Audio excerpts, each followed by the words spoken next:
came out today. So, like I did last time with Dustline, I'm going to go through it a bit. Operators that have been released. If only the servers would connect. Please let the servers connect.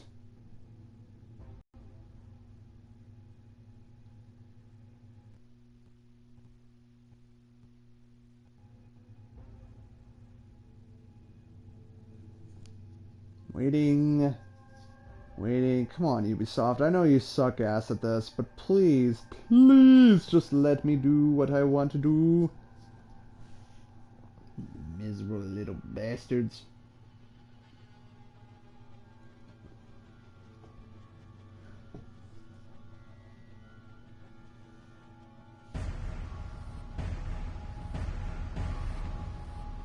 End of Season 2. Beginning of Season 3. New content. VIP discount. Ooh!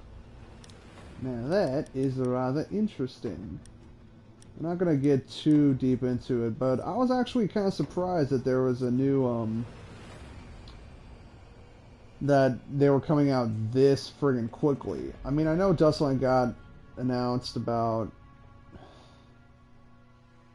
a week before it was released, but even still, you know, I didn't think that they would. I'm honestly shocked that this has been released this quickly. Come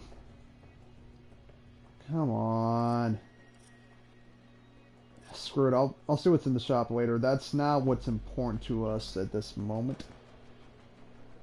It's not what this video is about. What this video is about are the new operators. First we have what do you say, the Capital? I think that's how you say it? I don't know. Alright, let's see what the loadout is. So we have the PAR 308. Oh, they changed the load screen a bit. Now the PAR 308 is based off of the Imbel.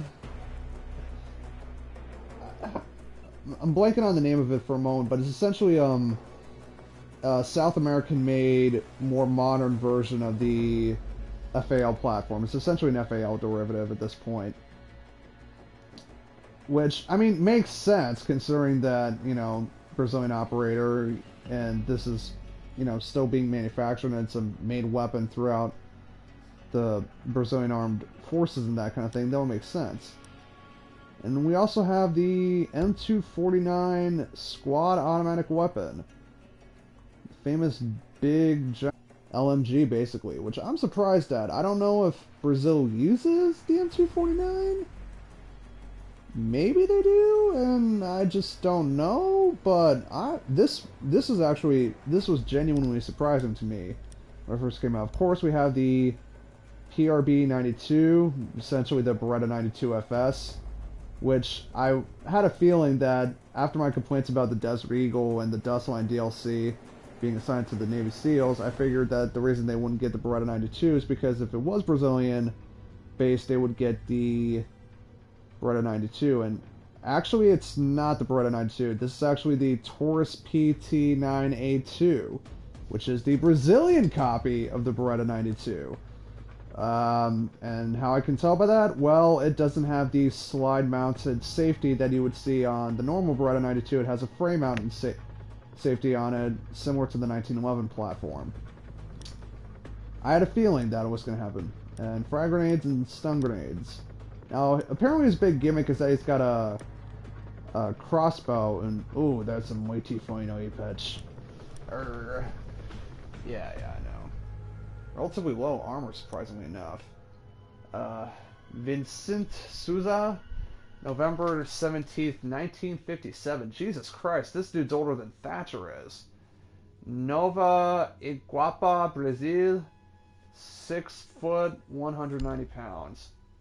Vincent Souza grew up in Nova Iguaca outside of Rio de Janeiro. The youngest of 3 children, tenacious and dedicated, Souza joined the Policia civil after high school. He was quickly recruited by the... You're going to have to forgive my Spanish since I don't speak Spanish around. And this takes kind of hard. The Coordinadoria de la Cruza Especiales Corps. During a raid on the Tercio Commando Puro with Corps, Souza was ambushed as he cleared a house in Senador Camara? 2 months later, Corps was able to extract Souza and 3 other hostages during a rescue operation. However, the damage to Souza's body was done. Their talks were moving him from the field. In the meantime, Corps was looking for field operatives to test new gear, and Souza saw his chance. His stoicism and unique tactical methods then turned him into a local icon. That's when BOPE made him an offer, seeing him in their unit's spirit of victory over death. Souza could not turn them down and began working in the favelas where his gear would lessen casualties. When Souza was 10, his older brother was killed by a member of the Commando Vermelho. After losing his brother, dedicated his life to protecting Brazil. He can become fixated when innocent lives are at stake. This makes him excellent operative conditions where there's a high risk for collateral damage. His experience as a hostage has only strengthened his resolve to protect Brazil from the terrors the drug trade inflicts upon its people. Yeah, Brazil is a pretty nasty place. I haven't read that much up on how violent it is, but it's... whew, that stuff. Policia Silva, Corps BOPE, Captain Training Officer. His affinity for children and hatred of narcotics could be a trigger for obsessive behavior. Okay. Yeah, motherfucker's got an eye patch. And we have Caveda, another female operator. Let's see what the loadout of this is. The Beretta M12 submachine gun, which I am not surprised at all because, you know, Brazil does love their Beretta weapons for some reason, and the M12 does make a lot of sense. You know, I think it is used in Brazil by the Special Forces and the regular armed forces. This is what I'm afraid of, though. This is the SPAS 15. This is a modern take on the same principle as the SPAS 12. That should be it, right? Yeah, another fucking overpowered semi-automatic shotgun given to a female operator. Ubisoft, you have listened to the complaints about Frost and the Super 90. You've listened to the complaints about Valkyrie and the SPAS 12. Why did you give another fucking defensive operator another semi-auto shotgun? Even worse, this is mag-fed. This means, like, the other shotguns were, oh no, you can reload quicker now! Fun! And Louison. And it's essentially the same Taurus, but with a giant Silencer Co. Osprey suppressor wrapped in cloth for some reason. I have no idea if that's supposed to do anything. My firearms knowledge is limited. But again, look at this. Another goddamn nitrocell. So, we have another female operator who gets not only an uber powerful shotgun, I'm assuming an uber powerful shotgun, but also gets another nitrocell. Ubisoft, do you want people to hate the new defensive operators? Do you? Because that's what's going to happen if you keep doing this shit. You know that, right? Oh my fucking god. The silent step-ons were working for almost inaudible toast. Tania Pereira, October 15th, 1989. Rendopolis, Brazil, 5'10", 160 pounds. Oh wait, I didn't read the bio yet. I was trying to press circle like a dumbass. Born 7th in a family of 10 boys, Pereira had to be resourceful in order to get what she wants. Well, her childhood is known apart from the meager pensions her mother received after her father died. She was 6 years old when the Pereira family was forced to move to a poor neighborhood in the outskirts of the Sao Paulo state. She only caught the authorities' attention when she was 16 after her mother reported that she had been missing. A year later, Pereira was arrested miles away on robbery charges in Rio de Janeiro. Remaining poised and displaying intellect throughout the process, Pereira impressed the judge in charge of her case. She was lenient towards her age and character, which he claimed showed potential for socio-educational reform. He gave Ferreira the choice between a juvenile reformatory and working with BOPE in Rio de Janeiro. Sensing protection in her deviant or position, Ferreira accepted to become a BOP criminal informant. Ferreira excels at extracting information from suspects, albeit using controversial methods undermining BOPE protocol. She was a key interrogator during the 2010 Rio de Janeiro security crisis. Her brutal behavior in the field suggests she may be suffering from an antisocial personality disorder. However, the results of all the tests conducted were inconclusive. I have heard that sometimes the Brazilian police are a bit too corrupt for their own good. So the fact that they kind of acknowledge that is interesting to say the least. What is it? Requires further psychological tests to confirm she's a stable BOP asset. PE asset. Yeah, you think? Alright. Because I do not want to go into multiplayer, because let's face it, everybody who goes onto multiplayer is a jealous cockstain who will easily kill you and shoot you because you picked the new operators before I did. I'm going to do the same thing I did last time and go into terrorist hunt.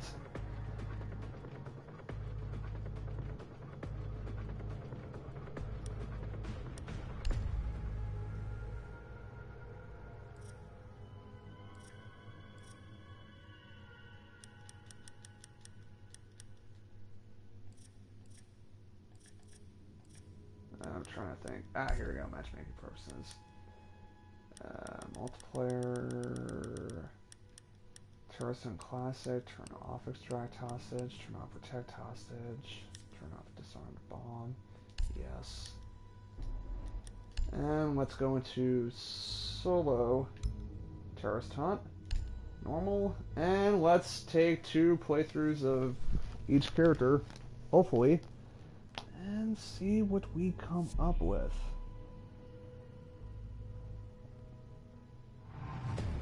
Alright, Terrorist and Classic on border. New selection screen as well, that's interesting. Let's go with this guy. I'm not using any attachments for now because I want to see how these guns perform stock. So, oh, they changed a lot of things with this update. Whew. Ubisoft just improving the, you know, the what is it, the streamline this game. Because I remember, I've been playing this ever since the day after Christmas? Yeah, the day after Christmas. I've been playing this since the day after Christmas, and I remember how clunky Year 1 used to be. And the fact that they're, what is it, making all these improvements to sort of smooth everything out, I think it's kind of interesting to say the least.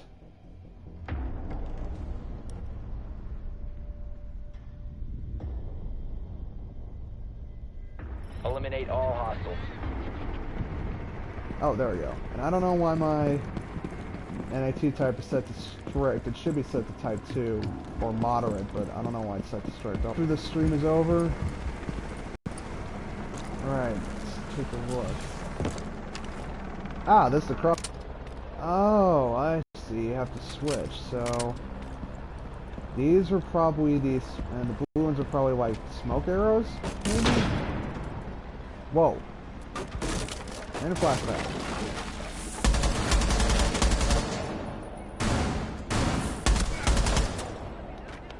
Hmm. 31 rounds. Oh shit. Op 4 eliminated all friendlies. Not what I was planning for. Fucking suicide bombers, man. Motherfuckers will get you. They'll get you good. Alright, I am starting over. I am not starting off this playthrough in such a pathetic manner.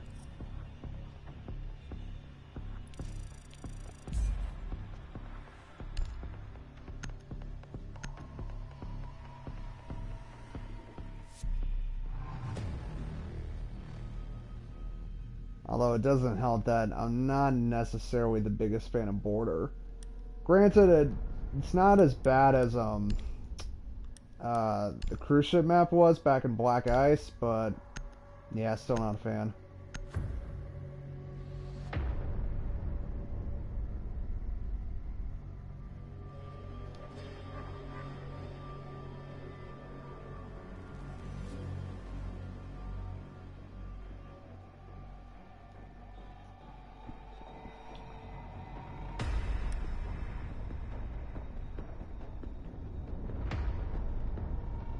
Eliminate all hostiles. Let's try this again.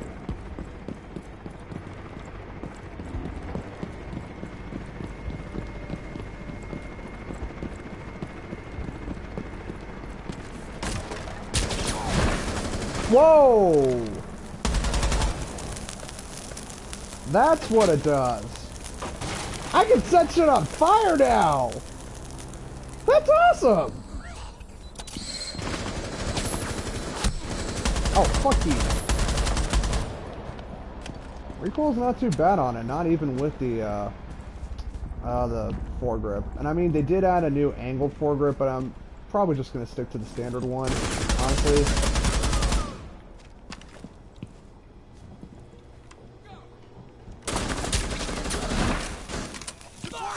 Ooh, that's nasty.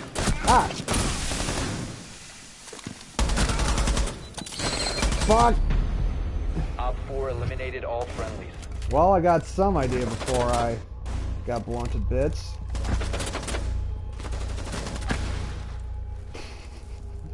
I just got blown the fuck back. Alright, so from what I could gather, that's kind of what the crossbow does. Hopefully I can get into another Taro Hunt Classic match to test out the N249 saw, but I did get some feel for the Para 308. Not as much as I would have liked to, obviously. But, you know, it does decent damage. Iron sights aren't too bad. Recoil's not too bad. Once I outfit it with the other shit, I think I'll be good. Oh, protect hostage now, so we're going with her. And I know terrorist hunt isn't exactly the most viable way to test out this operator. I know she's meant to be more along the lines of true PvP, but again, considering the state of what PvP is going to be like, I'm not going to risk it. You know, it's bad enough that even the season pass holders will kill each other because of, you know, oh, I didn't get the operator, you got the operator, boom, that sort of thing. I'm just not going to deal with it, honestly, because it's too much of a hassle.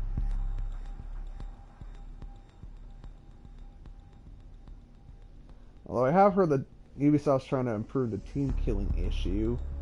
Hopefully they improve the team killing issue, but I don't know. I'm not necessarily, you know, keeping my fingers crossed or anything like that. I'm just gonna do as it is. Hope for the Hostiles best. regrouping. Secure the area. Oh, there we go. Okay. And she's wearing nail polish. God damn it. I hate it. We are serious tactical operators. But we need to get our nails done first. Look, I don't like nail polish on girls as it is in real life. I just think it looks cheap and kind of forced, to be honest. But oh my god.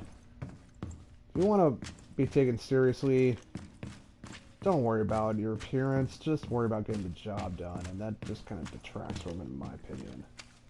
But that's just my own personal weird biases. So you don't have to share it, and that's fine. Whoa. I feel like I'm getting flashbacks to, like...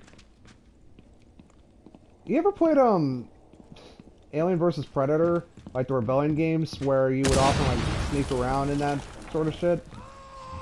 Be advised, Op 4 has visual on the hostage. And they would have, like, that same sort of, like, thingamajig. Like, I don't know how to describe it really, really well, but...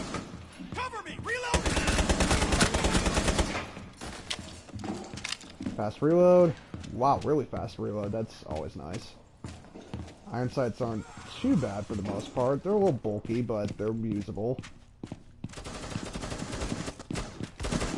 Hostage down. Injured by hostile. I need cover. Reloading. I'm sure that works. Oh, fuck. Reloading.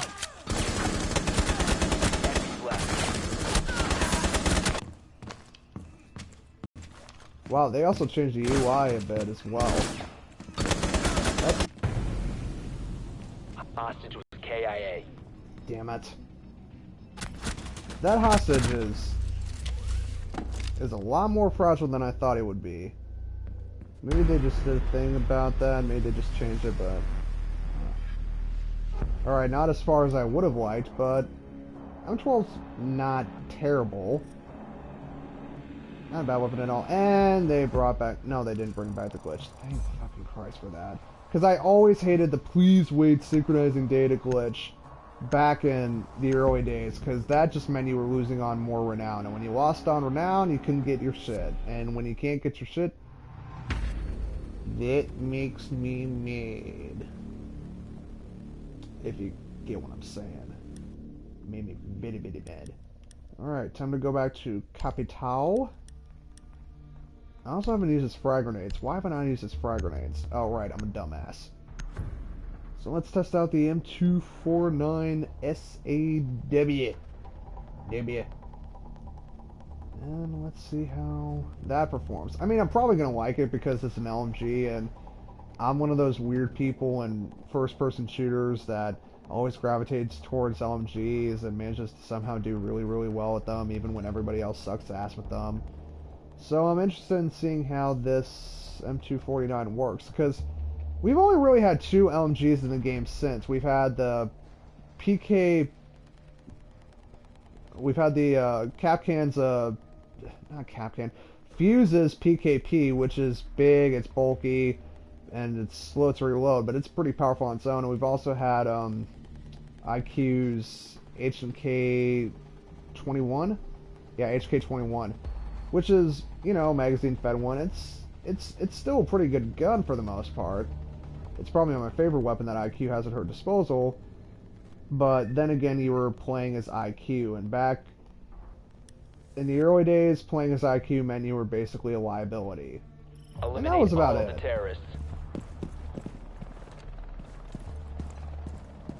Oh, that's just the carrying handle. I was wondering what that was. Oh my god, these sights are microscopically small. Jesus Christ. I know that the M249's sights are like that in real life, but they are so tiny and small. I mean, look at this shit right here. I know they're precise. I know I can use them. I've used the M249 in other games, but my god, it's so tiny. Oh shit.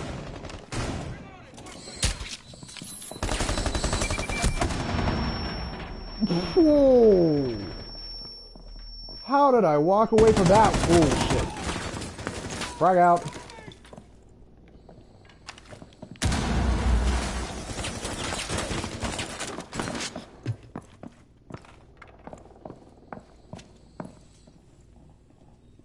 Oh, there he is.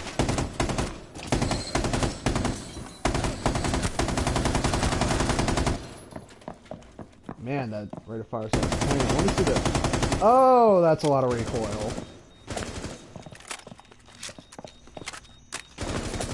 And of course the reload is slow as shit. And that's not the correct way to do it.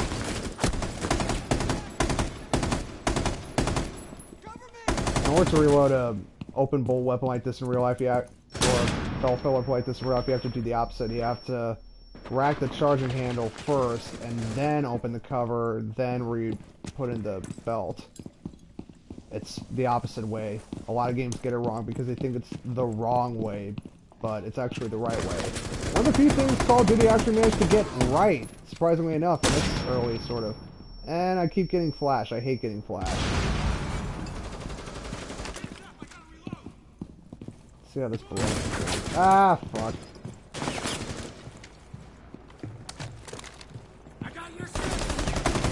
Where the... Oh, shit. Whew. Fuck. Wow, you only get 2 boxes of ammo? That is...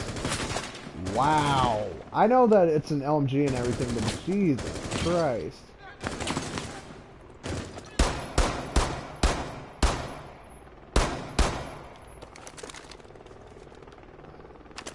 Oh, right.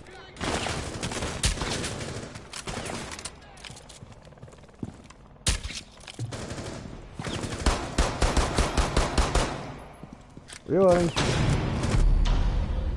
Op 4 eliminated all friendlies. I knew that was gonna happen.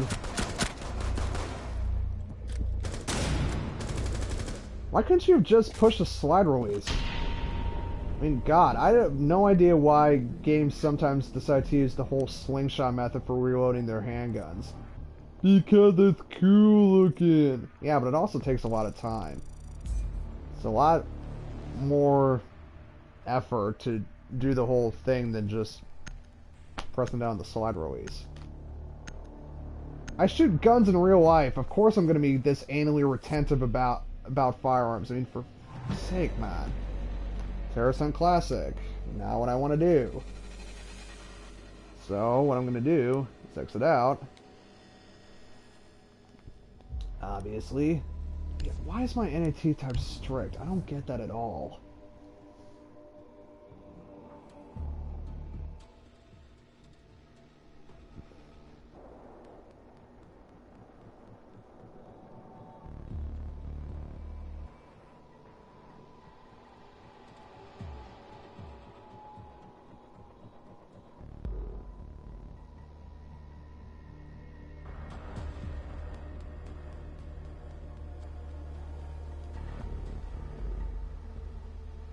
Please tell me this is not a... For fuck's sake, man. I really don't want to close out the application because that just means having to start over. Oh, thank fucking Christ. I thought that Ubisoft would just screw me because Ubisoft's dicks like that. Yeah, I love Siege to death. I really do love Rainbow Six Siege, but my God, do I hate Ubisoft and its online practices. I really do. So we're just gonna play one more round of Terrorist Hunt by myself, because I'm gonna be all by myself. Titassage, Oregon. Ooh, this is a perfect chance to test out the inevitable, overpowered nightmare that will be the bane of my existence.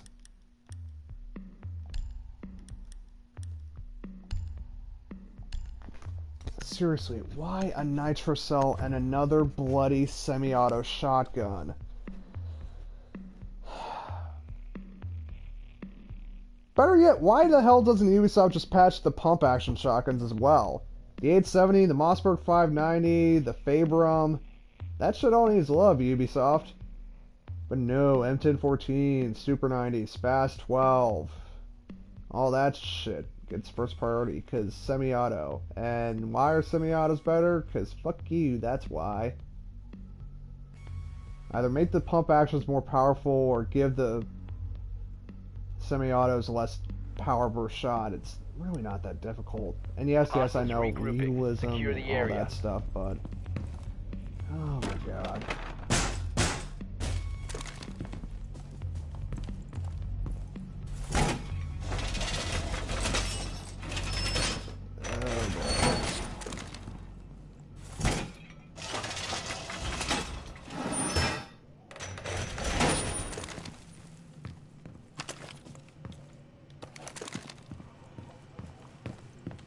Hostile insertion. Prepare to engage. Wow, these iron sights are weird. I mean, wouldn't it make more sense to put the rear sight all the way at the back of the carrying handle instead of this far forward? I mean, Jesus Christ.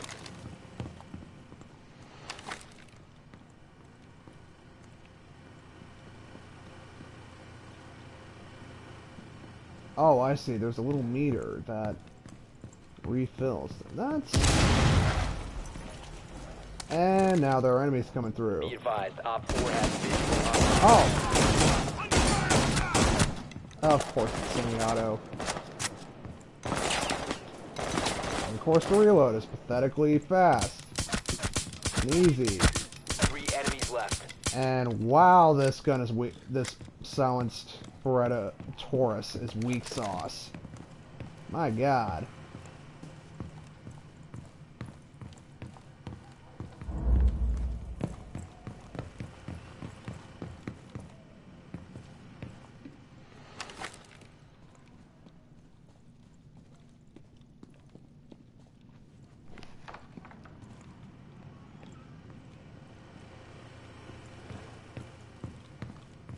Trying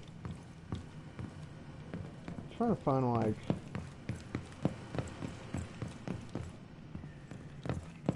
3 enemies left.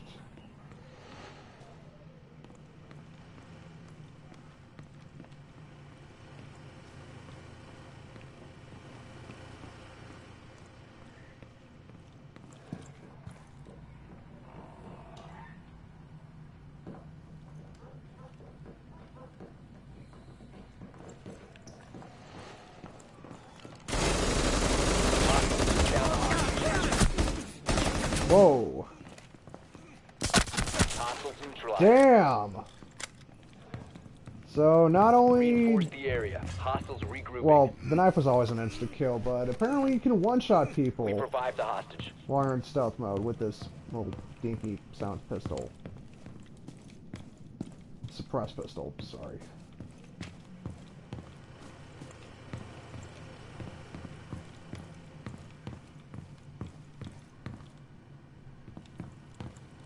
Keep the hostage safe. Hostiles approaching.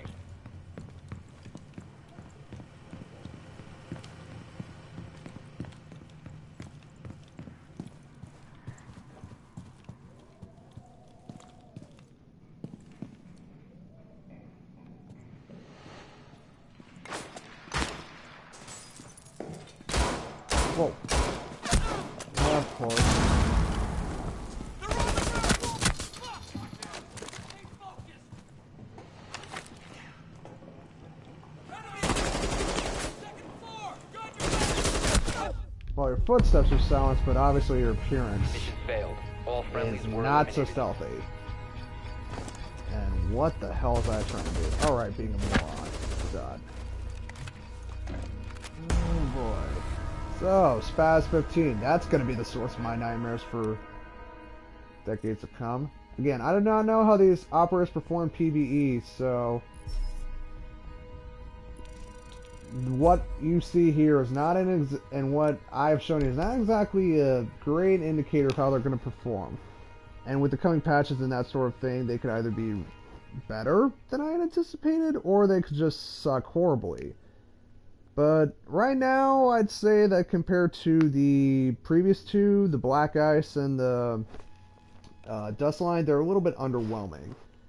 Honestly. I mean, Capiteo is okay. I mean, I think his gadget might be useful. Like the whole crossbow, especially with the incendiary bolts, I think works really, really well. And his weapon loadout's pretty good as well. And the fact that he's another operator with frag grenades I can get behind, I just don't know how useful he's going to be. Granted, Buck took a while before he became as good as he was. I mean, when Black Ice came out, he was underpowering, but you know, compared to the OP godlike tier that we got from Blackbeard last time, I kind of expected something a bit better. I'm glad that he's not as big a nightmare as Blackbeard is, but And as for old what's her face, Caveira, she's, I could see her working as a pure stealth operator. Apparently she's meant to like home in on enemy intel if you like capture them, and that could be useful, but I have a feeling that she's going to be much like Frost and much like Valkyrie, where she's just going to be way too OP, especially with the Spaz 15 and another Nitro Cell. Oh my god, I'm so sick of Nitro Cells in multiplayer. But those are all my personal biases, and you certainly do not have to agree with my personal biases. That's just me being biased, obviously, because that's how I feel. Anyways, I thank you guys for watching this video and going through my rough first impressions of it. I'm sorry I didn't get to the map, to the favela map. I know I should have, but I just don't have time. The operators to me are more important than the map is, so thanks for watching, and I'll see you in the next video when I continue on Outlast Whistleblower Part 2. So, see you next time. Wrong button.